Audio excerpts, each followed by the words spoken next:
महाराष्ट्र के उप मुख्यमंत्री अजीत पवार के बेटे पार्थ पवार पर पुणे में करोड़ों रुपए के जमीन घोटाले के गंभीर आरोप लगे हैं। इस घोटाले के आरोपी से महाराष्ट्र की राजनीति गर्मा गई है। अजीत पवार के बेटे पार्थ पवार पर आरोप है कि उनकी कंपनी ने पुणे में 1804 करोड़ की जमीन सिर्फ 300 करोड़ में खरीदी।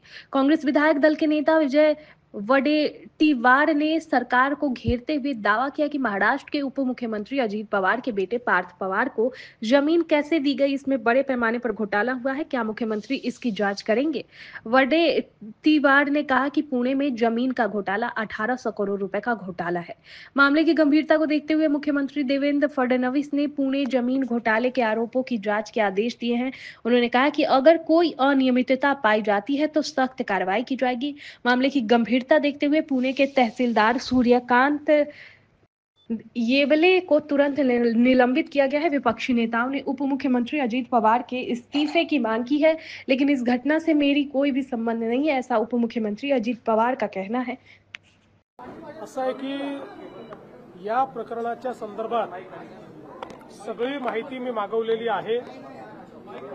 महसूल विभाग असेल, आयजीआर असेल, लँड रेकॉर्ड्स असतील, या संदर्भातली सगळी माहिती मी मागवलेली आहे।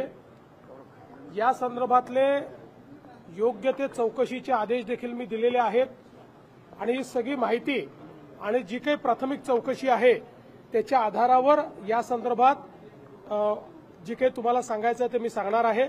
त्यामुळे अद्याप माझ्याकडे पूर्ण माहिती आलेली नाही। प्रायमा फेसी जे मुद्दे समोर येत आहेत ते मुद्दे गंभीर आहेत, त्याच्यामुळे त्याची योग्य प्रकारची माहिती घेऊनच बोललं पाहिजे। त्या दृष्टीनं मी ही माहिती आज सगळी माझ्याकडे येणार आहे। ती माहिती आल्यानंतर तुम्हाला या संदर्भात शासनाची पुढची दिशा काय आहे, याच्यात कारवाई काय आहे, या सगळ्या गोष्टी सांगण्यात येतील। हायड्रोजन बॉम्ब संदर्भामध्ये असं आहे, पहिली गोष्ट अशी आहे की या संदर्भात उपमुख्यमंत्री ही अशा कुठल्या प्रकाराला पाठीशी घालतील असं माझं मत नाही, कारण या संदर्भात आमच्या सरकारचं एकमत आहे। कुठेही अनियमितता झाली असेल तर त्याच्यावर कारवाई झालीच पाहिजे या मताचे आम्ही आहोत। त्यामुळे निश्चितपणे ही अनियमितता आहे की नाही हे पडताळून पाहिलं जाईल। अनियमितता असेल तर त्याच्यावर अतिशय कडक कारवाई ही केलीच जाईल। त्यांनी तुमची ऑडिओ क्लिप ऐकून दाखवली कर्जमाफीबाबत आणि सरकारवर टीका केलेली आहे। मी या संदर्भात कालच बोललेलो आहे। उद्धव ठाकरे हे बाहेर पडले याचा मला आनंद आहे, कारण ते मुख्यमंत्री असताना जेव्हा शेतकऱ्यांवर संकट आलं होतं त्यावेळेस ते कार्पेटवरनं खाली उतरले नव्हते। त्यामुळे आता किमान सततच्या पराभवानंतर त्यांना एवढं तरी लक्षात आलेलं आहे की लोकांमध्ये जावं लागतं। पण आपणच बघितलं आहे की अनेक ठिकाणी शेतकऱ्यांनी पाठ फिरवलेली आहे, कारण त्यांना माहिती आहे की निवडणुका डोळ्यासमोर ठेवून या ठिकाणी हे आलेले आहेत। सरकारचं पॅकेज हे लोकांच्या खात्यामध्ये पोचतंय, त्यामुळे त्या ठिकाणी त्यांना कुठलाही प्रतिसाद हा फारसा जनतेकडनं मिळत नाही। लोक पकडून आणण्याचं काम चाललंय। हा, हे खरं आहे की काही ठिकाणी अजून पॅकेज पोचलेलं नाही, त्यामुळे तिथल्या शेतकऱ्यांमध्ये काही संभ्रम आहे पोचणार आहे की नाही। पण जसं आम्ही सांगितलं, रोज जवळपास 600 कोटी रुपये हे आरबीआयच्या नियमानुसार त्या ठिकाणी आम्हाला द्यावे लागतात आणि त्याचं रिकन्सिलिएशन करावं लागतं, म्हणूनच पॅकेजला वेळ लागतोय। पण आता जवळपास हे संपूर्ण पॅकेज येत्या काळामध्ये शेतकऱ्यांच्या खात्यामध्ये जाईल। त्यामुळे मला असं वाटत नाही की निवडणुकीच्या तोंडावर कितीही प्रयत्न केला तरी देखील उद्धव ठाकरेंना फार रिस्पॉन्स मिळेल। राहुल गांधी यांनी कामठीबाबत आरोप केले होते। आता कामठीचे काँग्रेसचे उमेदवार सुनील भोयर यांचंच मतदान 2 ठिकाणी नोंदणी झालेली आहे, ते व्हायरल झालेलं आहे। राहुल गांधी ज्यावेळेस हायड्रोजन बॉम्ब म्हणतात त्यावेळेस ती फुसकी त्या ठिकाणी लवंगी असते, हे आता सगळ्यांच्याच लक्षात आलंय। काल तर ते स्वतःच असे सापडलेले आहेत की त्यांनीच मॉर्फ केलेला फोटो दाखवलाय असं काही चॅनल्सनी क्लिअर कट दाखवलेलं आहे। त्या चॅनल्सनी जाऊन त्या वोटरची पडताळणी केली, वोटर तिथेच सापडले। फक्त राहुल गांधींनी त्यांचा चेहरा दुसरा दाखवलेला आहे हे देखील त्या ठिकाणी लक्षात आलेलं आहे। त्यामुळे अशा प्रकारे हे जे काही राहुल गांधींचं काम चाललेलं आहे, कुठेतरी हा अजेंडा, हा जो काही आमचे वेगवेगळ्या आमच्या देशामध्ये लोकशाही योग्य पद्धतीने नांदू नये असा विचार करणारे जे आंतरराष्ट्रीय फोर्सेस आहेत, या फोर्सेसची विचारसरणी आणि राहुल गांधी यांची विचारसरणी हे आता एकत्र पाहायला मिळते आहे। त्याच्यामध्ये कुठलाही भेद नाही आहे। ते फोर्सेसही हाच प्रयत्न करतायत की भारताच्या लोकशाहीवरनं आणि लोकशाहीने तयार केलेल्या संस्थांवरनं जनतेचा विश्वास उठला पाहिजे आणि तेच प्रयत्न राहुल गांधी करतायत। यातनं शंकेला मोठा वाव तयार झाला। बिहारमध्ये निवडणुका आहे, हरियाणामध्ये आरोप। रवी भवनमध्ये जे काही बंगल्यांची दुरुस्ती होत्या मंत्र्यांची, त्यावर कोट्यावधी रुपयांचा खर्च केला जातो। 1-1 कोटी रुपये एका बंगल्यांच्या मला आता याची कल्पना नाही, हे माझं काम नाही, पण तुम्ही माहिती दिली आहे तर ती माहिती घेईन, पीडब्ल्यूडी मिनिस्टर आणि पीडब्ल्यूडी विभागाला विचारेन, कुठेही फालतू खर्च होणार नाही हे आम्ही त्या ठिकाणी एन्श्योर करू। राहुल गांधी ने हाइड्रोजन बम के नाम से जो बम फोड़ा वो बम था ही नहीं, न उसमें आवाज थी न उसमें ऊर्जा थी, ये तो छोटा लवंगी फटाका था। और मुझे ऐसा लगता है कि अब राहुल गांधी एक ऐसा एजेंडा चला रहे हैं जो एजेंडा इस देश में लोकतंत्र ठीक से नहीं चलना चाहिए, ऐसी जो बाहरी ताकतों का एजेंडा है उस एजेंडा से राहुल गांधी का एजेंडा मिलता है।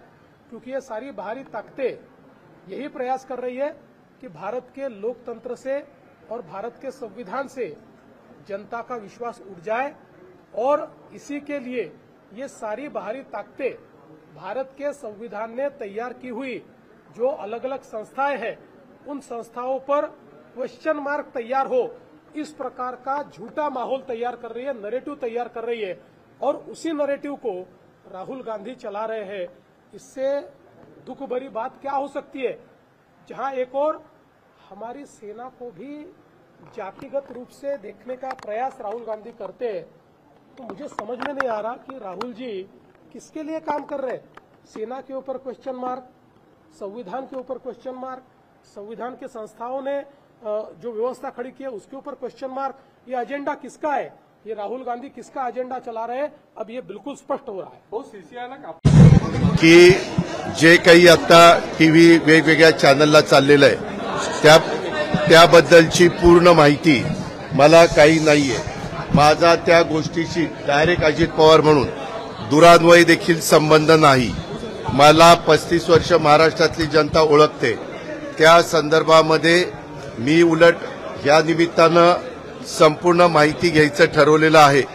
कारण मागे एकदा 3-4 महिन्यापूर्वीची गोष्ट असेल की अशा पद्धतीचं काहीतरी चाललंय असं कानावर आलं, त्यावेळेस मी सांगितलं की असलं काही चुकीचं केलेलं मला चालणार नाही, असल्या कुठल्याही चुकीच्या गोष्टी कुणी पण करू नयेत अशा स्पष्ट सूचना मी दिलेल्या होत्या। परंतु त्याच्यानंतर परत काय झालं ते काही मला माहिती नाही। परंतु आता चॅनलला मध्ये वेगवेगळ्या त्या जमिनीच्या बद्दल बरंच काही सांगितलं जातं, त्याची इत्थंभूत माहिती काय डॉक्युमेंट्स आहेत काय नाही, कुणी परवानगी दिली कुणी नाही, मी आपल्याला सांगतो मी आजपर्यंत कुठल्याही माझ्या जवळच्या किंवा लांबच्या नातेवाईकांच्या संदर्भामध्ये कुठंतरी त्यांना फायदा होण्याच्या करता एकाही अधिकाऱ्याला कधी फोन केला नाही किंवा कधी सांगितलेलं नाही। उलट मी या निमित्तानं महाराष्ट्रातल्या जनतेला नाही परंतु उपमुख्यमंत्री म्हणून अधिकारी वर्गांना आणि कर्मचाऱ्यांना सगळ्यांना सांगेन की जर माझ्या नावाचा वापर करून कुणी चुकीचं करत असेल किंवा त्याच्यामध्ये नियमात न बसणारं करत असेल तर त्याला कुठलाही माझा पाठिंबा नसेल। मी फार कायद्याच्या नियमाच्या चौकटीमध्ये राहून काम करणारा कार्यकर्ता आहे हे आपल्याला सगळ्यांना माहिती आहे। आणि त्याच्यामुळं मी आता मला आज कुणीतरी दुपारी मगाशी एक दाखवलं, मुख्यमंत्री म्हणाले की ह्याची चौकशी मी करतो। जरूर मुख्यमंत्र्यांनी चौकशी करावी, तो त्यांचा अधिकार आहे। जर उद्या कुठल्याही बाबतीमध्ये कुणी काही तक्रार केली तर चौकशी करून त्याची शहानिशा करणं त्याच्यातली सत्यता पडताळून बघणं आणि त्याच्यामध्ये काय नक्की घडलंय ते त्या ठिकाणी पाहणं हे सरकारचं कामच आहे. पण आतापर्यंत मी दिवसभर इथं असल्यामुळं मी त्याची माहिती घेतली नाही. मी त्याची माहिती घेऊन परत तुम्हाला उद्याच्याला भेटीन संध्याकाळीचा, कारण मला पण उद्या दिवसभर काम आहे आणि त्याच्यामध्ये संपूर्ण माहिती काय झालंय, कसं झालंय, कुणाबरोबर डॉक्युमेंट झाले, ते कायदेशीर आहेत का, ते नियमात बसतात का, ह्या सगळ्या गोष्टी माहिती घेऊन वस्तुस्थिती तुमच्या समोर सांगितली. कंपनीचा जो पत्ता आहे, कंपनीचा जो पत्ता, तो घरचा पत्ता आपल्या असं कळतं सर. अरे बाबा ऐक ना, थांब, तुलाच फार कळतं का? मी स्वतःहून आलोय ना. मी काय सांगतोय, मी एवढंच कानावर आल्यानंतर सांगितलं की कुठल्याही गोष्टी चुकीच्या करू नका, एवढं तर मी सांगणार. त्या पद्धतीनं मी सांगितलेलं आहे. परंतु आता ते काय तुम्ही स्टॅम्प ड्युटी म्हणताय, आणखीन काय म्हणताय, त्याची सगळी शहानिशा करतो ना. कारण मीच आज राज्याचा अर्थमंत्री म्हणून काम करत असताना कुठल्याही व्यवहारात कुणी टॅक्सच्या बाबतीत नियमाप्रमाणेच वागलं पाहिजे. टॅक्सच्या बाबतीत नाही, सगळ्याच बाबतीमध्ये नियमाप्रमाणेच गोष्टी झाल्या पाहिजे. कुणीही नियमाच्या बाहेर जाऊन काम करता कामा नये, ह्याच मताचं मी आहे. एक मिनिट, तुमच्या घरचा पत्ता आहे असं माझ्या घरचा नाही, तो बंगला पार्थ अजित पवार यांच्या नावाने आहे, त्याच्यावर तो पत्ता त्याचा आहे, समजलं का? दादा पण टार्गेट केलं जातं का असं म्हणणं तुम्हाला? आहे. दोन चर्चा खूप आहे, महारत्नाची जमीन आहे का की शासकीय जमीन आहे का? मी तेच सगळं सांगतोय सागर. मी त्याची सगळी माहिती इथं घेतो, कारण मी ज्यावेळेस बोलणार आहे मला आतापर्यंत माहिती नाही. मी आता बोललो नसतो तर तुम्ही म्हणला असता की बाबा इथं कुठेतरी पाणी मुरतंय. तुम्हाला सगळ्यांना माझा स्वभाव माहिती आहे. मी कधीही चुकीच्या कामाचं समर्थन केलं नाही. जर चूक झाली तर मी कबूल करतो, ही माझ्याकडनं चूक झाली, मी ती दुरुस्त करतो. परंतु ह्याच्यात माझा दुरान्वय पण संबंध नाही. मी कुणाशी चर्चाही केलेली नाही. मी त्याच्या संदर्भात कुणाशी बोललेलो पण नाहीये. मला आणि अलीकडच्या काळामध्ये ज्यावेळेस आमच्या घरातली मुलं सज्ञान होतात, मोठी होतात, ते त्यांचे व्यवसाय करतात. परंतु ह्याच्यात मी पुन्हा सांगतो, माझा दुरान्वय देखील कुठल्या अधिकाऱ्याला फोन नाही, कुणाला सांगणं नाही, कुणाला तिथं वेगळं काही त्याच्यामध्ये मदत करा अशाही पद्धतीची भूमिका नाही. मी अतिशय संविधानाला मानणारा, घटनेला मानणारा, कायद्याने चालणारा आणि इतरांनी पण कायद्याने चालावं ह्याबद्दल कटाक्षाने प्रयत्न करणारा, कायद्याच्या चौकटीमध्ये राहून माझ्या काही सगळ्यांना समजून सांगणारा असा कार्यकर्ता आहे.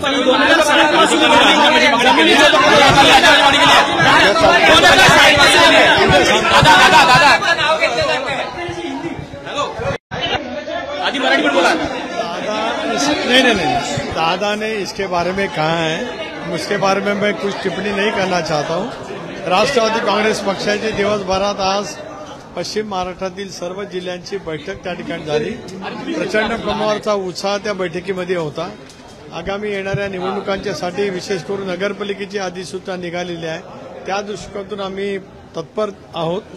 तदनंतर जिल्हा परिषद आणि महानगरपालिका या सर्वांचाच आढावा त्या ठिकाणी आम्ही घेतलेला आहे.